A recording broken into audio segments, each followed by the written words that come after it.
पिछले 11 महीने की कोरोना के पीरियड में दो चीज़ें हुई है। एक तो मेरा घर का कामकाज और मेरा ऑफिस का कामकाज ये अभी कोमिंगल हो रहा है। वर्क फ्रॉम होम के ज़माने में ना हम घर के रहे हैं, ऑफिस के तो हम कभी थे ही नाही। यानी ना घर का ना घाट का ऐवजी ना घर का ना ऑफिस का झालंय का याचा विचार करो। I am not joking. या करोनाच्या काळामध्येच अर्थानुभूती हे माझं 25वं पुस्तक प्रकाशित झालं, जे एकूण 25वं ते करोनाच्या काळात झालं। एका ह्या गेल्या 10 महिन्यात 25 पुस्तकं मी लिहिलेली नाहीत, एवढा इफिशियंट मी कधीच नव्हतो। परंतु त्याच्यामध्ये एका बदलतं अर्थकारण बदलतं समाजकारण म्हणून माझा एक भाषण किंवा लेख आहे, त्याच्यामध्ये मी म्हटलं तसं work from home is not merely a change of place as far as work is concern. It is a change of place for consumption as well, and it is a change of place for investment expectation as well. Is it getting reflected as far as this year's budget is concerned? Government is guessing what sort of income composition has undergone a change. आणि कुठच्याही स्टॅटिस्टिक्सचा एक basic नियम असतो की parameters तेव्हाच set करावेत जेव्हा data हा एका कॉमन पॅरामीटरमध्ये फिरतो। ज्या वेळेला स्टॅटिस्टिकल डेटामध्ये मीन मीडियन मोडपेक्षा सुद्धा आउटलायरचं पर्सेंटेज जास्त असतं, त्यावेळेला आउटलायरला गृहीत धरून पर्सेंटेज ठरवता येत नाही, पॉलिसी ठरवता येत नाही, कारण तो आउटलायर आहे का तो मीन मीडियन मोडमध्ये येतोय याच्यावरती पकड यावी लागते। वर्क फ्रॉम होमच्या काळामध्ये ती आलेली नाही। एक साधं गणित पाहूया। आपण गेले 10-11 महिने ॲज अ इकॉनॉमी, जगातही इतर अनेक देश आहेत, युरोपमध्ये तर आता पुन्हा नव्याने लॉकडाऊन होतं आहे, अर्थात आपल्या राज्यामध्येही त्याची चर्चा सुरू आहे, ती गोष्ट वेगळी। पण शुभ बोलणाऱ्या नात्याने असं मी म्हणतो की आपल्याकडे तो लॉकडाऊन येणार नाही। पण गेल्या 11 महिन्यामध्ये तुमच्या असं लक्षात येईल की तुमच्या आणि माझ्या फूड कन्झम्पशनमध्ये फरक झाला अशातला भाग नाही। पण जेव्हा करोनाच्या आधीच्या काळामध्ये नवरा बायको दोघंही नोकरी करायला जात होती आणि तेव्हाही जरी ते बाहेर जेवत होते दररोज असं दुपारचं असं म्हटलं तरी their food consumption place was near their office. Now you have brought your food consumption place near to your home. एका वेगळ्या अर्थाने पहा, करोनानंतरच्या काळामध्ये आपण रेस्टॉरंट्सवरती लॉकडाऊन लावला, आपण मॉल्सवरती लॉकडाऊन लावला, आपण हॉटेल्सवरती लॉकडाऊन लावला, आपण गेल्या काही काळामध्ये कितीही लॉकडाऊन उठवत असलो तरी त्या प्रमाणात करोनाच्या आधीसारखी हॉटेल्स, रेस्टॉरंट्स, मॉल अजूनही आपल्याकडे सुरू झालेली नाही। मग आपण काय सगळे एकदम दीक्षित दिवेकरच्या पलीकडचं डाएट करायला लागलो का? It is not. We have moved our sourcing point or pattern from organized sector of a food industry like hotel and malls to an unorganized sector like a local or my residential vendor. कारण आता मी घरातच राहतो म्हटल्यानंतर मला घरी कोणी डबा देईल का हा विचार करू। पहा, सरकारने कितीही सांगितलं असलं की दसरा, दिवाळी, नवरात्र तुम्ही साधेपणाने साजरे करा आणि आपण सगळी पापं भिरू माणसं आहोत, म्हणजे काय कर चुकवायची इच्छा आहे पण हिंमत नाही असे। आपल्याकडे कन्फर्म तिकीट असलं तरी आपल्या बोगीत टी सी आल्यानंतर पहिल्यांदा आपला चेहरा पडतो अशी आपण माणसं आहोत। त्यामुळे आपण सरकारचे नियम पाळले म्हणून काय आपलं कन्झम्पशनचं प्रमाण कमी नाही झालं। झालं इतकंच की पूर्वी आपण एखाद्या दिवाळीपूर्व मेळाव्यामध्ये, एखाद्या हॉटेलमध्ये, एखाद्या कॅटररकडे जाऊन जी काही चकला, चिवडी, लाडू घेत होतो, आता जो माझ्या घरी येऊन स्वयंपाक करतो त्याच्याकडनं काही प्रमाणात घ्यायला लागलो। Is it a movement of economy from organised sector to unorganised sector? Certainly yes. आणि हे एक्झाम्पल एवढ्या करता दिलं की आपण सेक्टरमध्ये, मग ते सेक्टर प्रोफेशनल असेल, ते सेक्टर इन्कमचं असेल, we have witness this particular situation. आणि at any economic policy level let us consider that we do not have the sound and reliable data as far as unorganized sector is concerned. And if my entire thrust of a policy making, just like GST collection, is data, first I need to collate and collect the data. Probably government is going to intervene this particular period to collect and collate data related to unorganized sector. मग माझ्या individual कॅपॅसिटीमध्ये किंवा माझ्या professional कॅपॅसिटीमध्ये मी या सेक्टरमध्ये जर active झालो तर central government, 30 state government, 5 union territories याचा विचार केला तर कशी गंमत होईल? हा केवळ HR, हा केवळ मार्केटिंग, हा केवळ प्रोडक्शनमधला फरक नाही, हा संपूर्ण आउटलुकमधला फरक आहे। त्यामुळे जेव्हा बजेट सादर व्हायच्या आधीपासनं माननीय वित्तमंत्री बार बार कहते आई है की this particular budget would be unprecedented. जसं या अर्थसंकल्पामध्ये पॉलिसी मेकिंगची वेगवेगळी रूपं दिसतात, पण त्याच्यामध्येही एक पॅटर्न आहे। कदाचित कम्प्युटर प्रोग्रॅमर आणि फ्रॉड इन्व्हेस्टिगेशन याची बॅकग्राऊंड असल्यामुळे असेल, पण कुठच्याही गोष्टीत पॅटर्न शोधायचा झाला तर असा शोधता येईल। जैसा मैंने शुरू में कहा कि vehicles are getting scrapped, But probably scrapping is not restricted only as far as the scrapping policy of this budget is concerned, and there is a consistency. जैसा कि हम सभी लोग जानते हैं, 12 मई 2020 को रात को 8 बजे हमारे आदरणीय पंतप्रधान ने आत्मनिर्भर की घोषणा देते हुए राष्ट्र को संबोधित किया था, और उसके अंतर्गत 13 मई से 17 मई ये लगातार 5 दिन दोपहर 4 बजे हर रोज कम से कम 1.5 घंटे का press conference honourable finance minister Nirmala Sitharaman and honourable minister of state for finance Anurag Singh ji Thakur ने किया। उसमें 16 मई की प्रेस कॉन्फ्रेंस में एक जिक्र हमारे वित्त मंत्री ने कहा था, आदरणीय वित्त मंत्री ने वो प्रेस कॉन्फ्रेंस में ऐसा कहा था कि government would come out with a policy related to the PSC, that is public sector enterprises और पब्लिक सेक्टर एंटरप्राइजेस और undertakings, wherein that sectors or those activities would get bifurcated into a core sector and non-core sector. शायद core sector में defence, तेल, पोलाद, cement, banking, finance ऐसे क्षेत्र आएंगे और बचे हुए क्षेत्र नॉन कोर में आएंगे। जो कोर सेक्टर करके गवर्नमेंट जारी करेगा या अनाउंस करेगा, उसमें गवर्नमेंट कंपनी PSC या PSUs की संख्या 4 तक सीमित रहेगी। यदि उसमें 4 से ज़्यादा संस्थाएं या कंपनियां ऑलरेडी कार्यरत है, तो either they will get merged into 4 और excess of 4 would be sold out और प्राइवेटाइज्ड। और जैसे ही नॉन कोर सेक्टर का जिक्र है, तर नॉन कोर सेक्टरमध्ये गव्हर्नमेंट राहणारच नाही। ज्या काही सरकारी कंपन्या नॉन कोर सेक्टरमध्ये आहेत त्या बंद तरी केल्या जातील किंवा त्यांचं प्रायव्हेटायझेशन तरी केलं जाईल, अशा पद्धतीचं डिसइन्व्हेस्टमेंट टार्गेट आहे। ही स्क्रॅपिंग पॉलिसी यंदाच्याही अर्थसंकल्पामध्ये आहे आणि ही महत्त्वाची आहे। मला कल्पना आहे की 1.75 लाख करोडचं डिसइन्व्हेस्टमेंट टार्गेट यंदाच्या अर्थसंकल्पात ठेवलं आहे। मला हेही माहिती है कि लगभग निर्गुंतवणूक या डिसइन्वेस्टमेंट पॉलिसी मेरे देश में पिछले 28 साल में कार्यरत है, मगर ये 28 साल में सिर्फ 4 साल ऐसे हैं जहां हम ये एनुअल टारगेट अचीव कर पा रहे हैं। इसलिए जब लास्ट साल में कहा था कि 2.10 लाख करोड़ का है, कितना कलेक्शन हुआ हम सभी जानते हैं। तो जब भी ये इस बजट में हम कह रहे हैं कि 1.75 lakh crore disinvestment target government achieve कर पाएगी क्या, और specially when the emphasis of this budget is more on a non-tax revenue, disinvestment will have to play a major role in it. But एक जो चीज़ें बहुत मायने रखती है वो यहाँ ध्यान में लेना जरूरी है, मगर अनफॉर्चुनेटली इलेक्ट्रॉनिक मीडिया और सोशल मीडिया ने इस पर ध्यान नहीं दिया है। जैसा कि आप जानते हैं कि डिसइन्वेस्टमेंट या निर्गुंतवणुकीकरण करने के 3 तरीके हो सकते हैं। एक IPO हो सकता है, जैसे इस बजट में LIC IPO का जिक्र है। एक स्ट्रैटेजिक सेल हो सकता है, जैसे IDBI में करने का इरादा है। जैसे कंप्लीट सेल ऑफ हो सकता है, जैसे आयरे इंडिया में करने का गवर्नमेंट इरादा रखती है। ये सिर्फ प्ले ऑफ वर्ड्स नहीं है। The IPO, strategic sale and complete sale of सिर्फ 2%, फक्त 2% पेडअप कॅपिटलच्या किंवा ॲथोराइज कॅपिटलच्या शेअर्स विक्रीला काढून त्याची बाजारात नोंदणी करून IPO करता येतो। तुम्ही माझ्यावर विश्वास ठेवा, मुंबई शेअर बाजार आणि NSDL दोन्हीकडे मी लिस्टिंग डिपार्टमेंटचं काम पाहिलं आहे, अगदी प्रमुख म्हणून पाहिलं आहे। कंप्लीट सेल ऑफ जसं IDBI सरकार विकायचं म्हणते, आणि स्ट्रॅटेजिक सेल म्हणजे जास्तीत जास्त 49% सरकारकडे राहतील, उरलेले 51% लोकांकडे जातील। चिंता करू नका, सरकार कॅपिटल विकतंय, सरकार कंपनी विकत नाही। 49% एक रोख रक्कम सरकारच्या हातात राहणार आहे।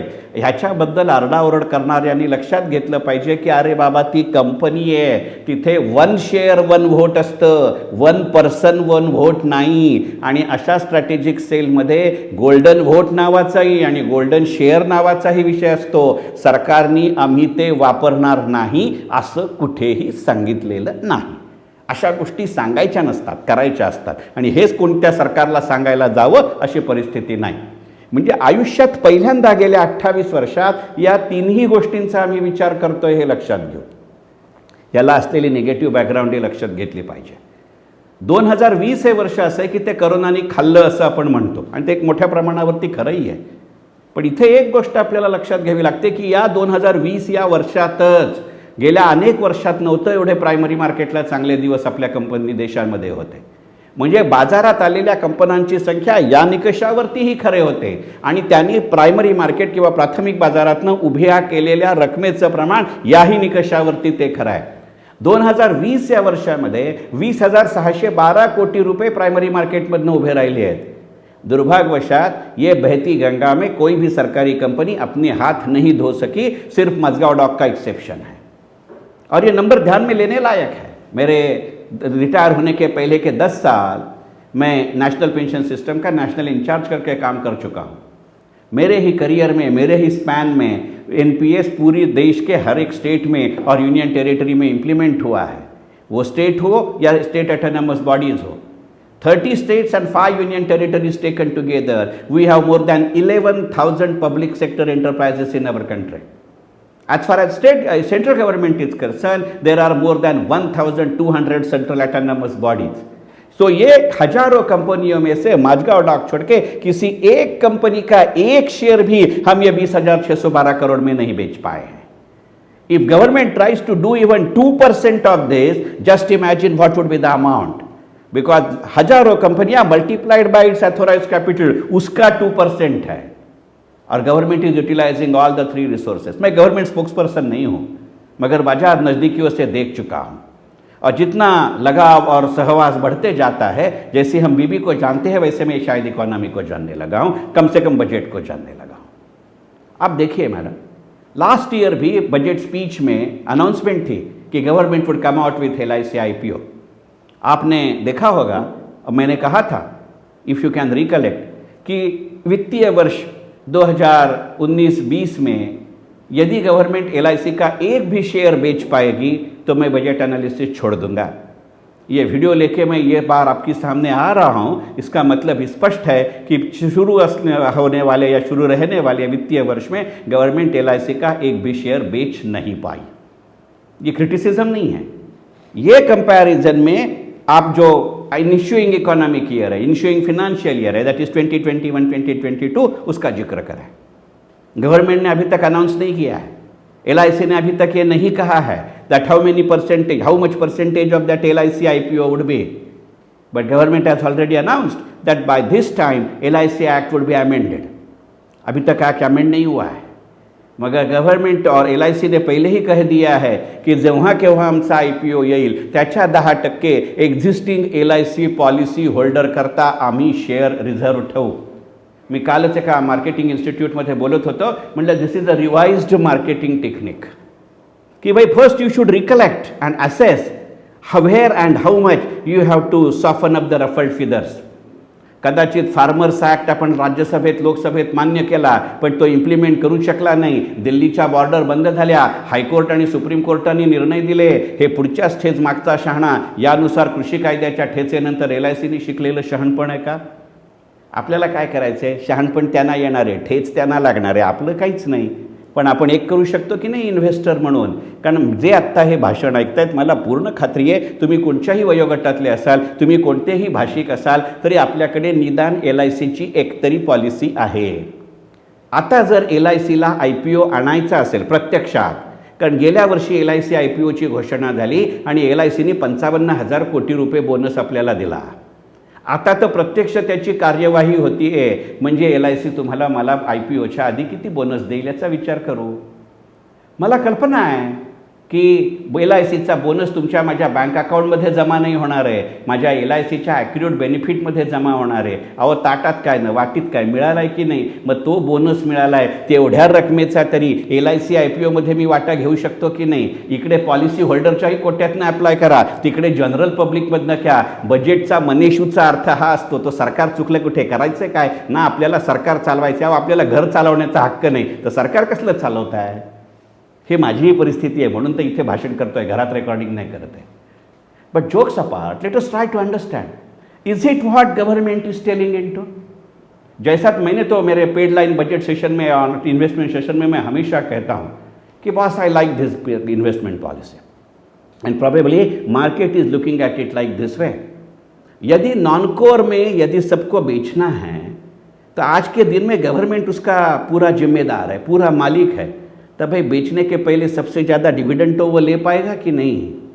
Is it one way why government is saying, one way the government is saying boss we would be able to contain my deficit financing to 4.8%, या हजारो सरकारी कंपन्यांमध्ये त्या विकायच्या आधी, प्रायव्हेटाईज करायच्या आधी, IPO करायच्या आधी जर तुम्हाला आणि मला डिव्हिडंड मिळाला, कारण सरकारला मिळेल तसं तुम्हाला आणि मला पण मिळेल का नाही, मग आपण कुठच्या कंपन्यांचा विचार करणार आणि कुठच्याचा करणार नाही, हे गणित पाहू की नाही. 1 फेब्रुवारीला बजेट येतं आणि 3 फेब्रुवारीला HPCL रेकॉर्ड प्रॉफिट डिक्लेअर करतं. हे काय योगायोग असतात का? 1 फेब्रुवारीला बजेट येतं, त्याच्यानंतर IRFC ही आयुष्यात कधी न ऐकलेल्या कंपनीचा इश्यू येतो आणि तो भन्नाट रिटर्न देऊ शकतो. हे कशाचा ट्रेंड आहे?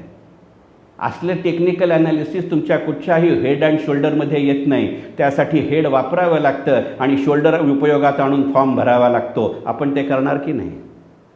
IPO, strategic sale, complete sale of, आपल्याला एअर इंडियाचा शेअर कदाचित मिळणार नाही, पण टाटा आज त्याच्या बाजूने उभं राहताना तोच टाटा शांतपणे सांगतो की नाही टाटा मोटर्स टर्नअराऊंड झालं आहे. तोच टाटा सांगतो की नाही मी बिग बास्केट विकत घेतो आहे. साधारणपणे अशा गोष्टी आपण रिलायन्सशी जोडतो. टाटा आधी करतात आणि मग सांगतात. मग हे जर टाटाच्या बाबतीत शक्य आहे आणि खरं आहे, मी पॉझिटिव्हली सांगतो आहे, तर आपण आपल्या पोर्टफोलिओकडे असं बघणार की नाही, हा विचारणारा हा अर्थसंकल्प आहे. शेवटी जो काही अर्थसंकल्प यायचा तो होईल आणि आजपर्यंतचा इतिहास बघू जाता जिस हालात में, जैसे परिस्थिति में, जिस तरीके से बजट प्रेजेंट होता है वैसे ही जनरली हमारे देश में बजट पास होता है. क्योंकि बजट डिस्कशन करने में कोई भी सांसद को ज़्यादा स्वारस्य नहीं रहता है. मी कुठच्याही लोकसभेच्या महत्त्वाच्या किंवा छोट्या मोठ्या नेत्याचा उल्लेख करू इच्छित नाही, पण आपण बजेट सोडून बोलतो आणि जिलेटिनमध्ये आपण बजेट पास करतो. मग आता जी फेट अकम्प्ली म्हणून आपण स्वीकारली आहे, त्यातनं तुम्ही आणि मी कसा फायदा करून घेऊ शकतो या दृष्टिकोनातनं या बजेटकडे पाहिलं तर एक गोष्ट लक्षात घेऊ की गव्हर्नमेंट तुमच्या आणि माझ्या हॅबिट्सचा, सवयीचा फार चांगला उपयोग या बजेटमध्ये करून घेत आहे. मगाशी मी म्हटलं तसं सिनियर सिटिझन्सना टॅक्स रिटर्नमधनं दिलेली सवलत हे एकमेव गणित नसतं. हे दिसायला वेगवेगळे बिंदू दिसतात, हे सगळे आतनं एकमेकांना जोडलेले आहेत की तुमचा डेटा तुम्ही कसा वापरता याच्यावरती येणारा वर्ष अवलंबून असेल. पहा, मी माझ्या प्री बजेट रिव्ह्यूमध्ये एकदा म्हटलं होतं की यंदा प्रीफिल्ड स्टेटस वाढत जाणार. गेली काही वर्ष जे सॅलरीड इन्कमवाले आहेत त्यांना माहिती आहे की आपण इन्कम टॅक्स रिटर्न भरायला सुरुवात केली की आपलं सॅलरी इन्कम आणि त्याच्यावरचा TDS हे टॅक्स रिटर्नमध्ये प्रीफिल्ड सेक्टर्स म्हणून येतात. यंदाच्या अर्थसंकल्पामध्ये सरकारने त्याच्यात 2 गोष्टींची भर टाकली. म्हटलं तर तो आपला कन्व्हिनियन्स आहे, म्हटलं तर आपण किती क्लोज मॉनिटरच्या अंडर होत हे त्याचं उदाहरण आहे. सरकार असं म्हणलं की 1 एप्रिल 2021 पासून जे आर्थिक वर्ष सुरू होईल त्याचा इन्कम टॅक्स रिटर्न म्हणजे साधारणपणे जुलै-ऑगस्ट 2022 में भरायला लागेल.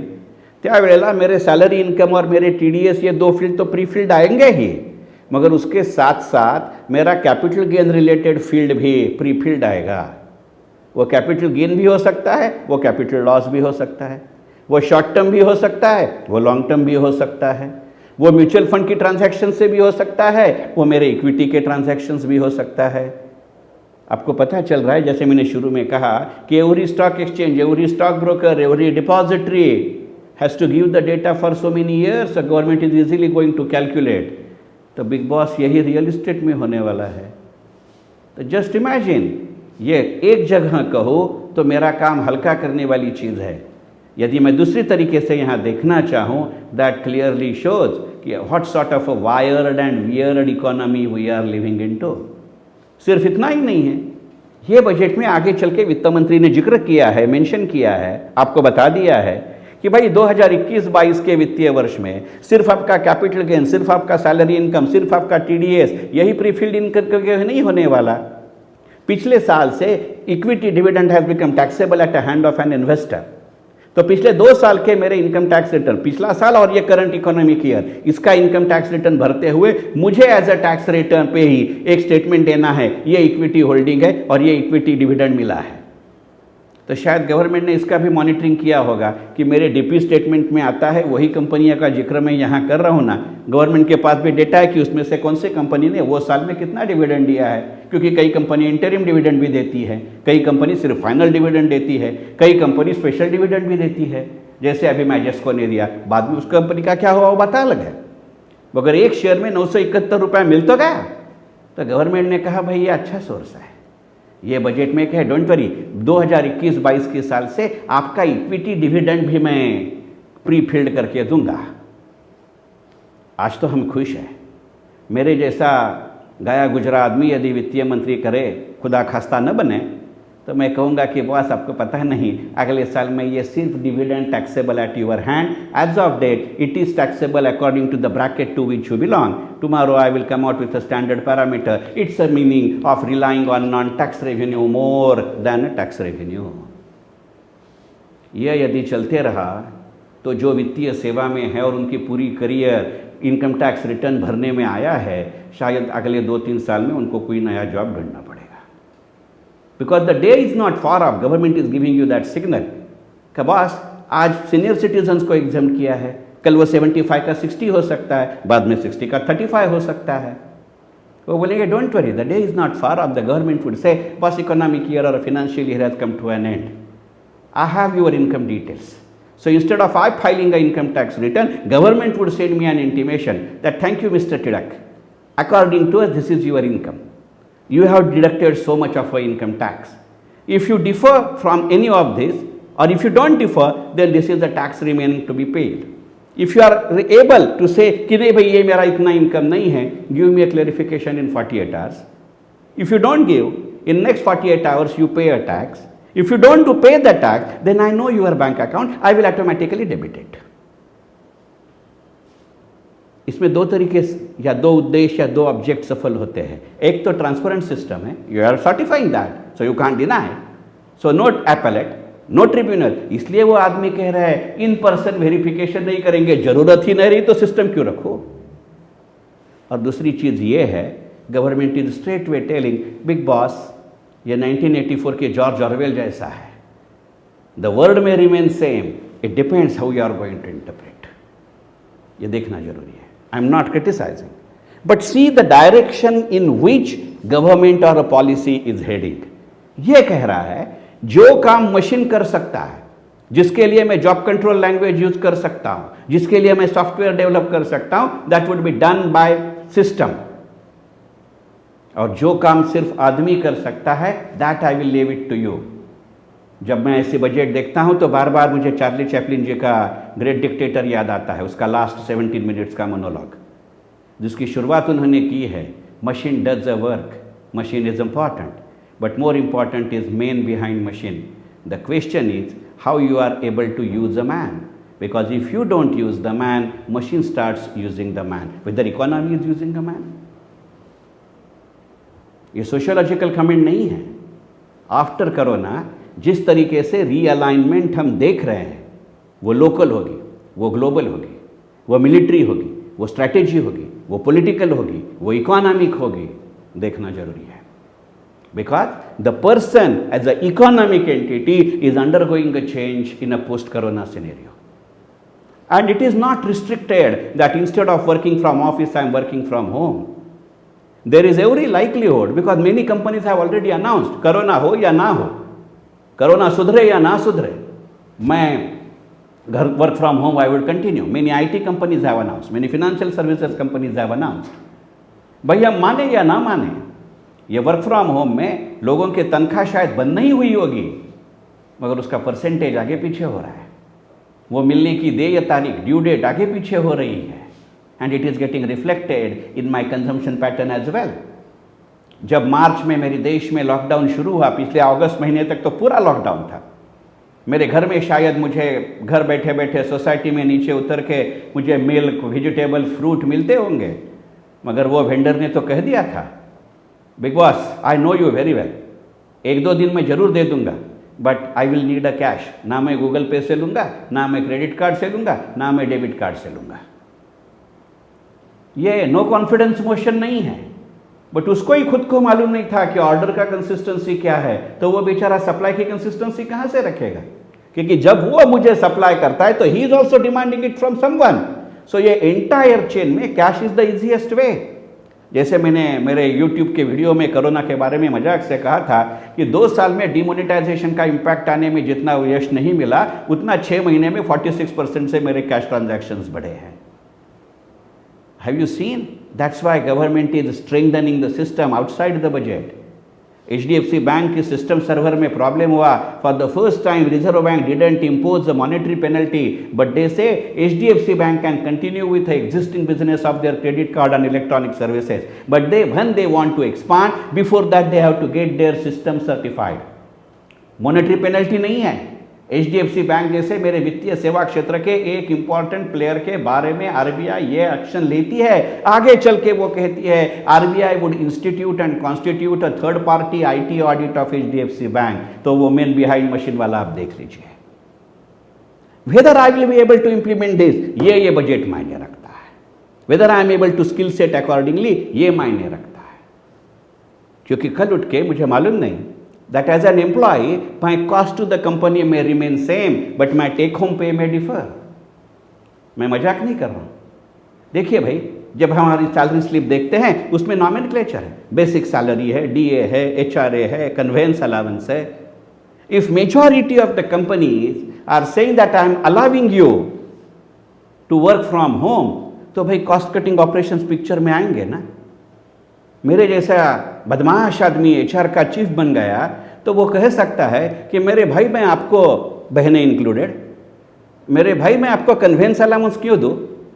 मैं कन्वेंस अलाउंस आपको इसलिए दे रहा था क्योंकि एक ज़माने में, क्योंकि अभी 11 महीने हो चुके हैं, एक ज़माने में आप आपके घर से ऑफिस आ रहे थे, ऑफिस से घर वापस जा रहे थे, इसलिए मैं आपको कन्वेंस अलाउंस दे रहा हूँ.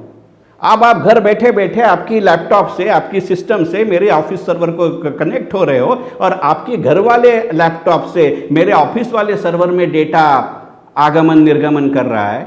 तो instead of paying you a conveyance allowance, I would pay you a connectivity allowance which would be payable to a local vendor. एक तरीके से देखो तो ये अनऑर्गेनाइज सेक्टर को बढ़ावा है, एक तरीके से देखो तो मेरे हाथ में आने वाले पैसे में प्रॉब्लम है. एंड जो एज ग्रुप 25 to 35 मेरे GDP का 58% वाटा देता है, यदि he is not known for a cash transaction, is he forced for a cash transaction? That's why whether my systems are getting technicalised, whether that's why my law minister on a floor of a house have to say कि as far as the privacy of a data and person is concerned, it will not be compromised. Because on one hand, because of economic transparency, I am connecting everything to PAN data and Aadhaar. So if I am able to access the data, everything gets exposed. Is it a meaning thereof? कौन से हालात में कोई भी वित्त मंत्री हो, कोई भी सरकार हो, कहाँ से टैक्स रेट में या टैक्स ब्रैकेट में टिंकरिंग करेंगे? We must thank and congratulate a current minister and government for they have realized the economic social need of a data integration by that of a social integration. Because another thing could be, it would be very well that my payment of mode not only at a local level but at a global level is undergoing a change. ये पूरे speech का session की शुरुआत मैंने international oil market से की थी. OPEC country में से बहुत सारे देशों के साथ हमारी बहस पिछले 9-10 साल से शुरू है कि भाई मैं तो ऑयल इंपोर्टिंग कंट्री हूँ. जैसे मैं बहुत बार कह चुका हूँ मेरे सेशन में, इस भी और इसके पहले वाले भी, कि जो भी ऑयल कंपनीज मेरे देश में कार्यरत है वो ऑयल मार्केटिंग कंपनीज है, वो ऑयल मैन्युफैक्चरिंग कंपनीज नहीं है. जैसे मैकनस गोल्ड में ग्रेगरी पेक ने कहा है कि तेल, कोयला और सोना ये सिर्फ जोग्राफिकल नेबर्स नहीं हैं, वो फिनेंशियल नेबर्स भी है. Is it not true for my economy? इसलिए पिछले 9-10 साल से हम ओपेक कंट्रीज के साथ चर्चा कर रहे हैं, निगोशिएट कर रहे हैं, परसुएड कर रहे हैं कि भाई ऑयल तो मैं आप ही से लूंगा, जाएंगा कहाँ? मगर instead of you taking it in a dollar, will you like to take it in a rupee? If not, along with petrol, dollar, some portion at least should be in rupee or even some commodities, barter exchange. हम कहाँ तक गए? Drinking water देंगे, rice देंगे, क्या मालूम आने वाले वित्तीय वर्ष में जिसके लिए बजट प्रेजेंट हुआ है, my government would say, boss, instead, along with rice, I am extending the basket of commodities which I can offer you as a token or a part payment of my petrol, and that may include corona vaccination, PPE kits, sanitizers and hand gloves.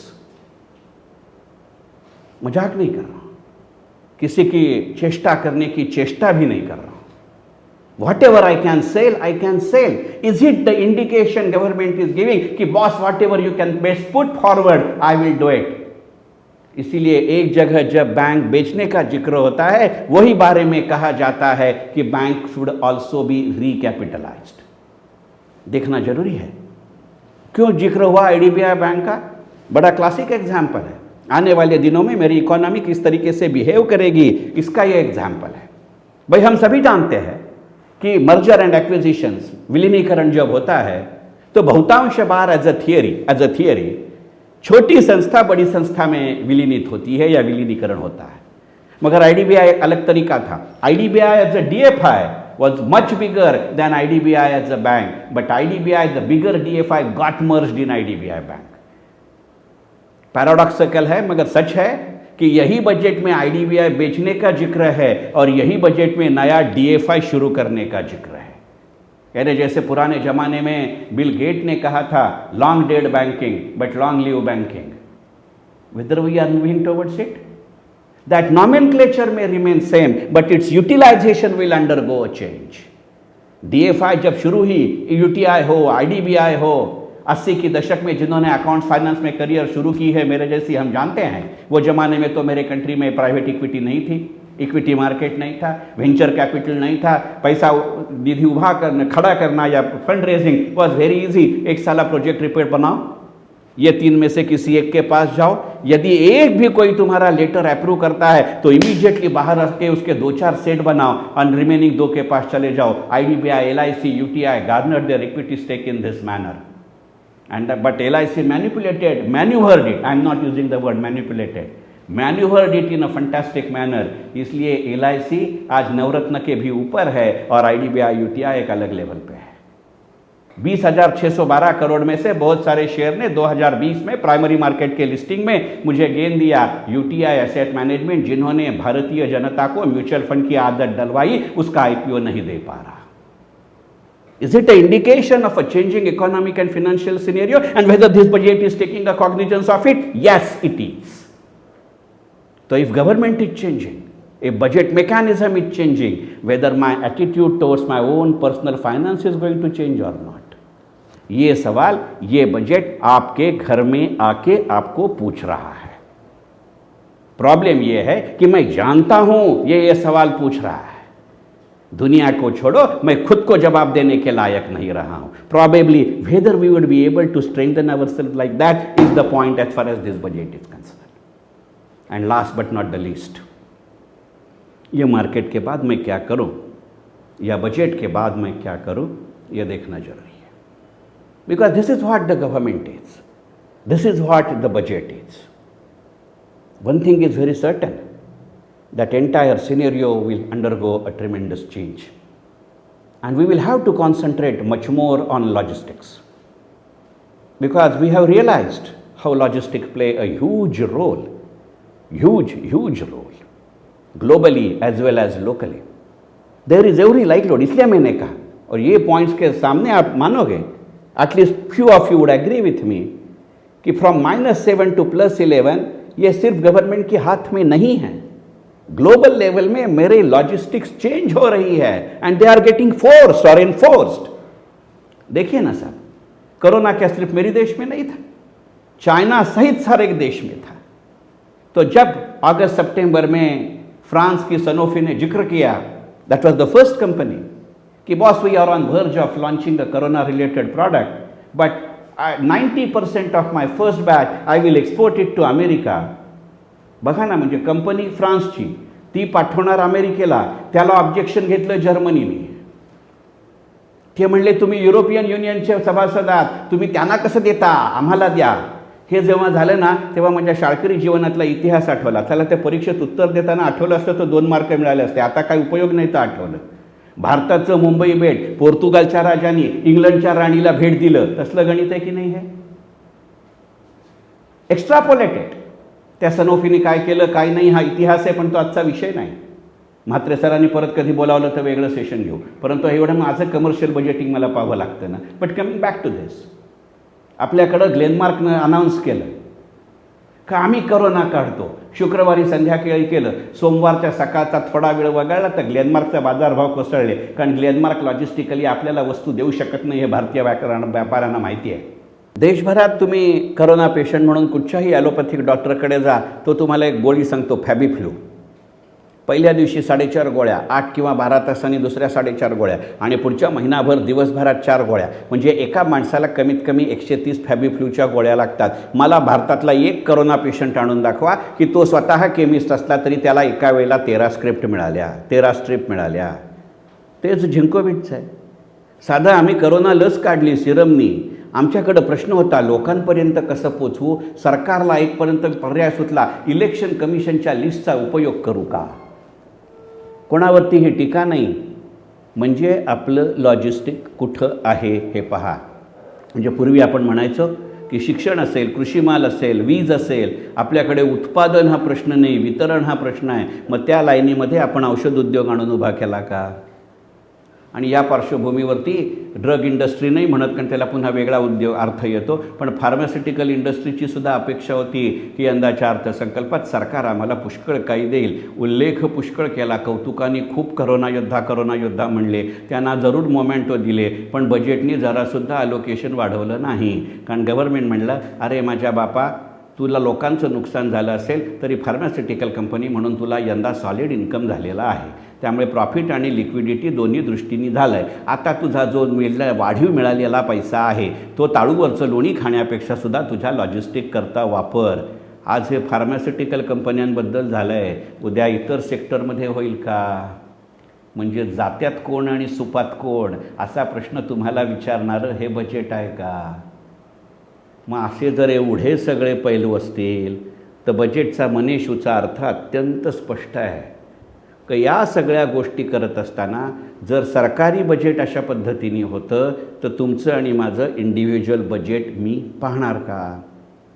म्हणजे केवळ value of a money असं नाही, तर time value of a money आणि priorities of my objective हे आजपर्यंत investment फील्डमध्ये आम्ही विचारात घेत होतो, आता इकॉनॉमिक आणि फायनान्स फील्डमध्येही विचारात घेणार का याचा विचार करू.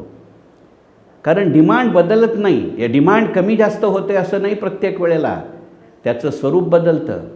पण त्याचं जर स्वरूप बदललं तर त्याच्याशी निगडीत असलेला क्वांटम आणि फ्रिक्वेन्सी बदलते का याचं गणित घेऊ. कारण इकॉनॉमी अशी कॉम्प्लेक्स असते. एक साधं उदाहरण घेऊया. रियल इस्टेट की बात इसके बारे में मैं कहना चाहता हूँ. हम कह रहे हैं कि बहुत सारे लोगों को ये कोरोना का प्रॉब्लम हुआ है, सर्टनली हुआ है. बहुत सारी कंपनियों ने जो रेंटल बेसिस पे उनके ऑफिसेस प्रीमाइसेस लिए थे वो सरेंडर कर रहे हैं, मगर ना कमर्शियल प्रीमाइसेस की ना डोमेस्टिक प्रीमाइसेस की दर तो छोड़ो, डिमांड भी कम नहीं हुई है, भावही कमी झाले नाहीत, मागणीही कमी झालेली नाही, फक्त आता फ्रिक्वेन्सी आणि स्वरूप बदललं.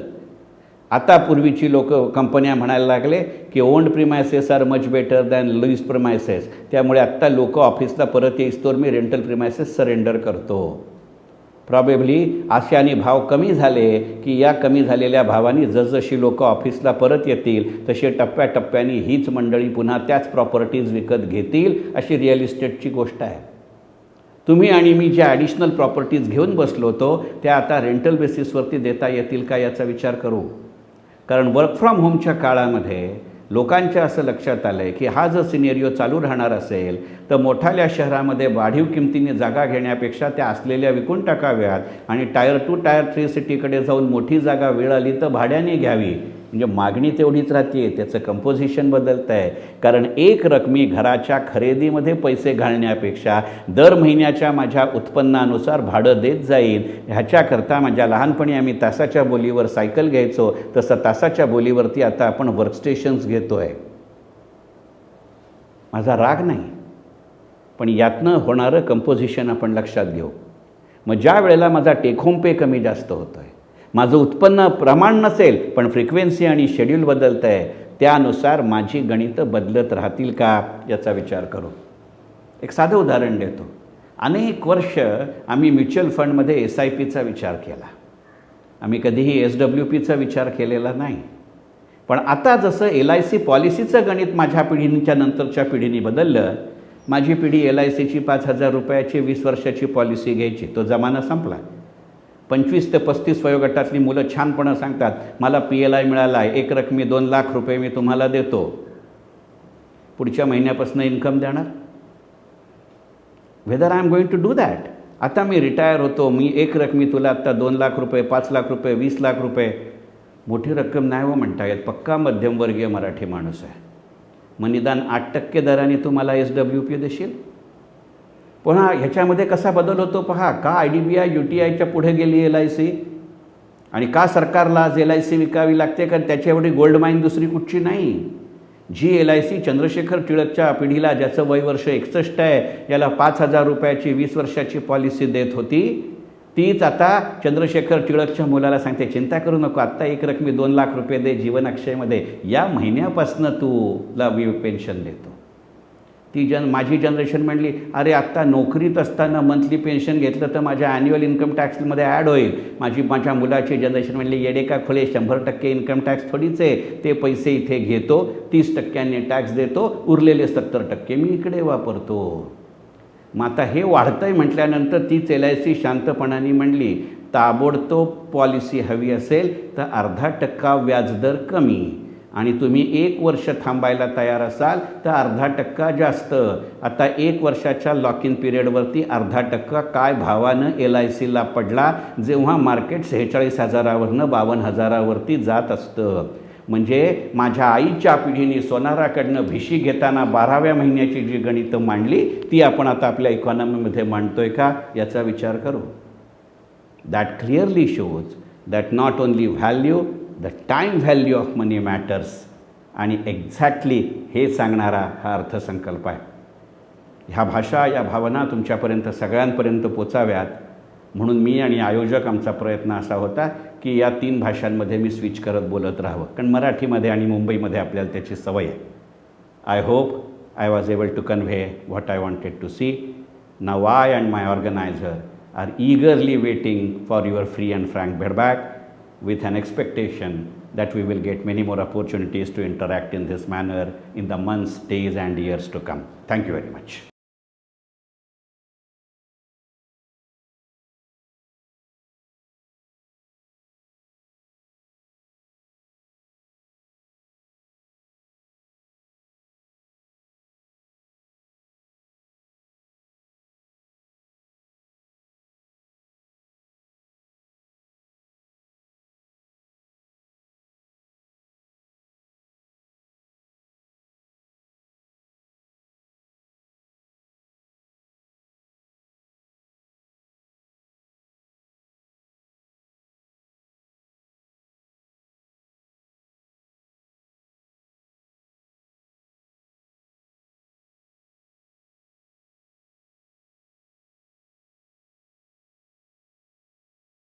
हे बघणं अशासाठी महत्त्वाचं आहे की ज्याचा उल्लेख नाही पण संपूर्ण अर्थसंकल्पावर ह्याची एक दाट छाया आहे.